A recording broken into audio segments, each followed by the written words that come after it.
One of our viewers just asked me this last week, Dr. Paul, what can I do when my teenager just doesn't care about consequences?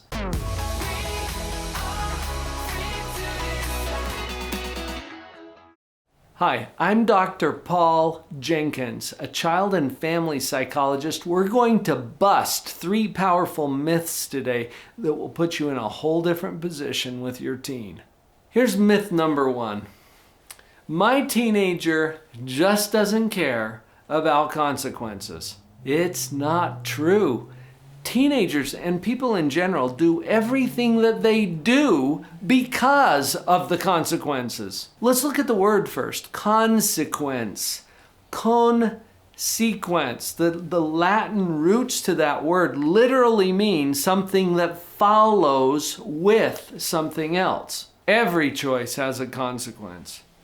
The better my choices, the better my consequences. What are the consequences of going to work? You get a paycheck. What are the consequences of stepping in front of oncoming traffic without looking? You're gonna get clobbered. Okay, it's something that comes with the choice. So let's define consequences as simply what comes in the package. Okay, you choose this, you get that as well. That's what a consequence is. When I said teens do everything based on consequences, it's because they like the package. Why are they sneaking out at night? Because they like to go hang out with their friends. Why are they using substances? Because they like the feeling that it gives them. They're all consequences. So when we say, hey, my teen just doesn't care about consequences, it's not true. Your teen cares very deeply about consequences, the way we've defined them here. Most of the time when parents express to me that they're having trouble because their teen doesn't care about consequences, what they're saying is the consequences that I've come up with are not changing my teenager's behavior. Does that sound accurate?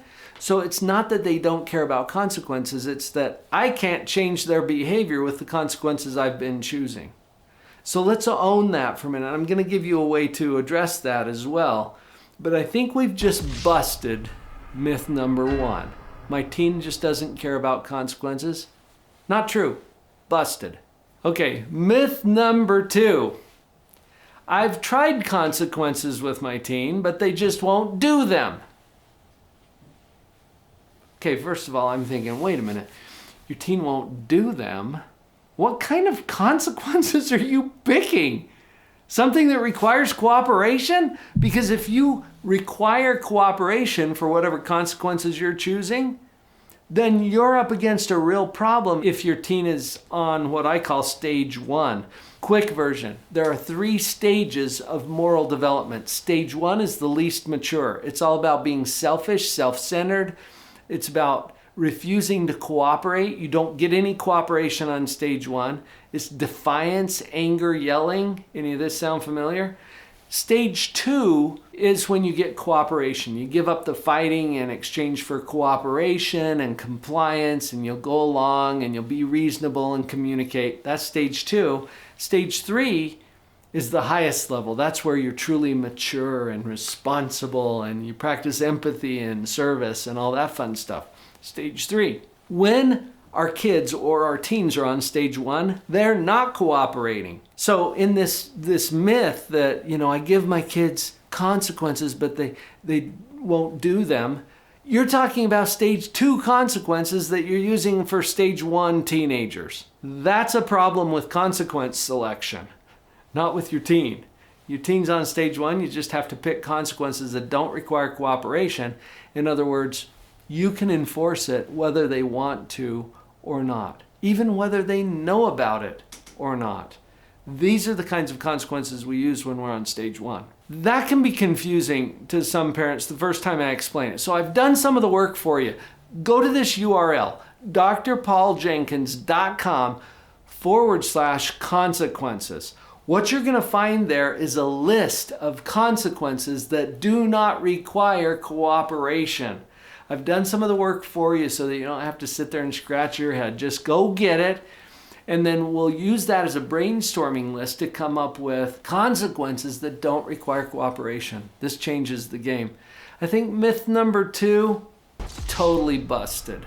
As I'm describing these myths, you can see that it's a way of thinking, okay? And that myth changes how we approach our kids. If we can bust the myth, then we get onto a whole new track that is a lot more productive for us. Here's myth number 3. I need to make sure that my teen, whatever, okay, fill in the blanks, does their homework, is a responsible citizen, cooperates and obeys, treats me with respect, doesn't get on drugs. And the list could go on. I need to make sure that my teen does these things or doesn't do these things, as the case may be. I'm presenting that as a myth because it's a way that people think that causes them problems. Check it out. If you really believe that it's your job to make sure that anything, how you doing? So far, how's that going for you? How's that working out for you? Yeah, you're not very good at this, are you? Because you can't. It's not just that you shouldn't. You can't make sure that anything. Why? Because they're making their own choices. There's a principle underneath all of this. I refer to it as moral agency. It's part of who we are as human beings. We all have the ability to direct and control our own choices. This is true for your kids too. So the myth that I need to make sure that my child whatever goes completely against the foundational principle of moral agency. And that's why we got to bust this myth. What's your job as a parent? What's your job? Now, when I ask people that, I get all kinds of good answers. And often those answers include that phrase, to make sure that they're safe, make sure they have everything they need, make sure that they're loved, make sure that they are good citizens, make sure that we're going to get away from the make sure that your job is to love them. Okay, just settle in on that for a second. How does that feel? Okay? Your job is to love them no matter what, and even if. Can you do that? And we could play the even if game. Even if they're on drugs? Yeah. Even if they sneak out at night? Yeah. Even if they disrespect you and never obey you? Yes. Your job is to love them no matter what, and even if. Settle in on that for a minute. How does that feel? Now, it might feel a little dissatisfying because you think still that your job is to make sure that whatever. Leave that aside for a minute. What if that were your whole job? To love them no matter what and even if? Do you feel that? There's just a little relief in there because no longer is there the pressure of their choices, which you don't control anyway. Your job is to love them no matter what and even if. As we settle in on this, look what happens to consequences. Consequences no longer work or don't work because you're not trying to make sure that anything.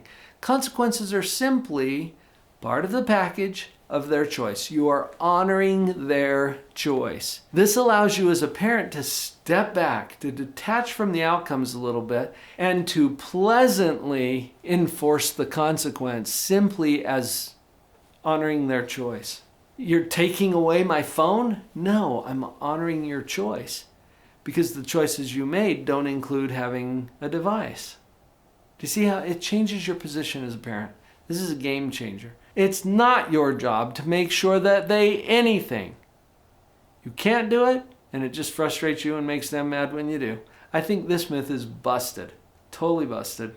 It's your job to love them no matter what and even if. Parenting teens, right? It's not for the weak of heart, but we've got you on this. The next video is going to give you 5 things that every parent of a teenager needs to know. Cue that one up next. We're on your team.